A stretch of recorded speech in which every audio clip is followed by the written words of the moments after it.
యో హాయ్ మా bros, welcome back to our channel. అయితే ఇంకొక ఇన్ఫర్మేటివ్ వీడియో కాదు, యాక్చువల్లీ ఇది ఇన్ఫర్మేటివ్ వీడియో ఏం కాదు, బట్ కానీ నాకున్న ఒక చిన్న డౌట్ వల్ల కొంచెం లోడి ఆన్సర్ తెలుసుకున్నాను అనమాట. ఏంటంటే రీసెంట్గా ఒక పెళ్ళికి వెళ్ళా. ఆ పెళ్ళిలో నేను రెగ్యులర్గా విన్న ఒక పదం ఏంటంటే చిలక గోరింకల్లా ఉన్నారు పెళ్లి కొడుకు పెళ్లి కూతురు అని ఒక 4-5 చెప్తా ఉన్నారు. అప్పుడు నాకు డౌట్ వచ్చింది, చిలక గోరింక ఏందబ్బా ఇవి రెండు ఒకదానికొకటి సంబంధం లేనివి కదా, అసలు వీటన్నిటిని ఎందుకు జాయిన్ చేసి చెప్తున్నారు అని అనుకొని వెతికితే దొరికిన ఆన్సర్ ఇది మీ ముందు షేర్ చేసుకుంటున్నా.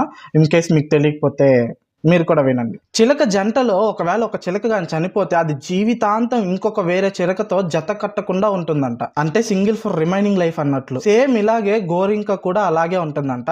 దాని జంటలో ఇంకొక పక్షి చనిపోతే ఇంకొక గోరింకతో జత కట్టదంట. సో వాటి రెండింటిని ఉద్దేశించి అలా దీవిస్తారంట పెద్దవాళ్ళు కొత్తగా పెళ్ళైన దంపతులకి, చిలక గోరింకల్లాగా ఉండండి అని.